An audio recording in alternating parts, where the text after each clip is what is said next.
श्री गणेशाय नमः। किसी भी शुभ कार्य को करने से पहले भगवान गणेश की पूजा की जाती है। भगवान गणेश को अन्य सभी देवी देवताओं में प्रथम पूजनीय माना जाता है। इन्हें बुद्धि, बल और विवेक का देवता का दर्जा प्राप्त है। भगवान गणेश अपने भक्तों की सभी परेशानियों और विघ्नों को हर लेते हैं, इसलिए इन्हें विघ्नहर्ता भी कहा जाता है। वैसे तो हिंदू धर्म में देवी देवताओं को प्रसन्न करने के लिए ढेरों व्रत, उपवास आदि किए जाते हैं, लेकिन भगवान गणेश के लिए किए जाने वाला संकष्टी चतुर्थी व्रत काफी प्रचलित है। सकट चौथ सभी संकटों का नाश करने वाला होता है, इसलिए इसे संकटा चौथ भी कहते हैं। पंचांग के अनुसार माघ मास के कृष्ण पक्ष की चतुर्थी तिथि को सकट चौथ का व्रत रखते हैं, जो इस साल 2023 में 10 जनवरी दिन मंगलवार को पड़ रही है। इस दिन व्रत रखने और भगवान गणेश की पूजा करने से सभी प्रकार की मनोकामनाएं पूर्ण होती हैं। रात्रि के समय में चंद्रमा को जल अर्पित करने के बाद ही यह व्रत पूरा होता है। संकष्टी चतुर्थी व्रत में चंद्रमा की पूजा अनिवार्य है।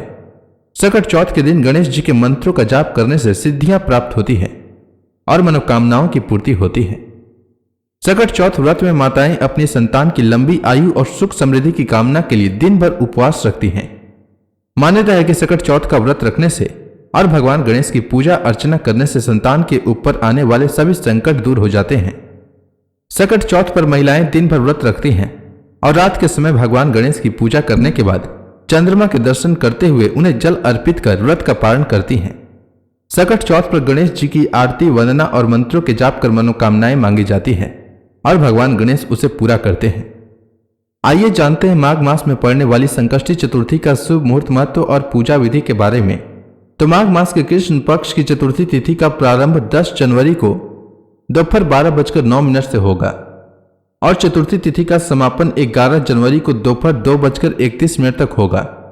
संकष्टी चतुर्थी के दिन चंद्रमा की पूजा का महत्व होता है, इसलिए सकट चौथ का व्रत 10 जनवरी को रखा जाएगा। 10 जनवरी को सूर्योदय का समय सुबह 7:15 रहेगा और सूर्यास्त का समय शाम 5:42 रहेगा। वहीं इस दिन चंद्रोदय का समय रात 8:41 रहेगा और अभिजीत मुहूर्त दोपहर 12:08 से दोपहर 12:49 तक रहेगा। अब आइए जानते हैं संकष्टी चतुर्थी की पूजा विधि के बारे में। तो संकष्टी चतुर्थी के दिन आप प्रातःकाल सूर्योदय से पहले उठ जाएं और व्रत करने वाले लोग सबसे पहले स्नान कर साफ और धुले हुए कपड़े पहन लें। इस दिन लाल रंग का वस्त्र धारण करना बेहद शुभ माना जाता है और साथ में यह भी कहा जाता है कि ऐसा करने से व्रत सफल होता है। स्नान के बाद गणपति भगवान की पूजा की शुरुआत करें। गणपति की पूजा करते समय अपना मुंह पूर्व या उत्तर दिशा की ओर रखें। सबसे पहले आप गणपति की मूर्ति को फूलों से अच्छी तरह से सजा लें। पूजा में आप तिल, गुड़, लड्डू, फूल, तांबे के कलश में पानी, धूप, चंदन और प्रसाद के तौर पर केला या नारियल रखें। ध्यान रहे कि पूजा के समय आप देवी दुर्गा की प्रतिमा या मूर्ति भी अपने पास रखें। ऐसा करना बेहद शुभ माना जाता है। उसके बाद गणपति महाराज को रोली लगाएं, फूल और जल अर्पित करें। संकष्टी चतुर्थी के दिन भगवान गणेश को तिल के लड्डू और मोदक का भोग लगाएं।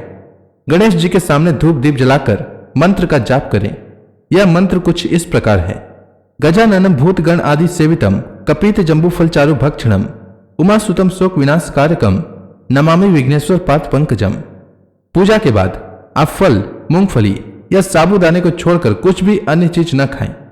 शाम के समय चंद्रमा के निकलने से पहले आप गणपति की पूजा करें और संकष्टी व्रत कथा का श्रवण करें। पूजा समाप्त होने के बाद सभी में प्रसाद का वितरण करें। रात को चांद देखने के बाद व्रत खोला जाता है और इस प्रकार संकष्टी चतुर्थी का व्रत पूर्ण होता है। सकट चौथ पर माताएं अपनी संतान की लंबी आयु के लिए भगवान गणेश की विधि विधान से पूजा और मंत्रों का जाप कर भगवान गणेश को प्रसन्न करती हैं। गणपति बप्पा जब प्रसन्न होते हैं तो फिर कोई भी इच्छा अपूर्ण नहीं रहती है। ऐसे में सकट चौथ के दिन गणेश मंत्रों का जाप अवश्य करना चाहिए। तो आज मैं आपको गणेश भगवान के कुछ मंत्र बता रहा हूं, जिसे आप पूजा के समय इनका जाप कर भगवान गणेश को प्रसन्न कर सकते हैं। तो पहला मंत्र है ओम एकदंताय विद्महे वक्रतुंडाय धीमहि तन्नो दंती प्रचोदयात्। दूसरा मंत्र है वक्रतुंड महाकाय सूर्यकोटि समप्रभ निर्विघ्नं कुरु मे देव सर्व कार्येषु सर्वदा। तीसरा मंत्र है ओम गण गणपते नमः और चौथा मंत्र है श्री गणेशाय नमः। उम्मीद है आपको माघ मास के कृष्ण पक्ष में पड़ने वाली संकष्टी चतुर्थी जिसे तिल चौथ के नाम से भी जाना जाता है, उसके बारे में जानकारी आपको अच्छी लगी होगी। अगर आपको यह वीडियो अच्छी लगी हो तो इसे अपने दोस्तों में शेयर करें। साथ ही इस वीडियो को लाइक करें और कमेंट सेक्शन में गणेश भगवान की जय लिखना न भूलें। धन्यवाद।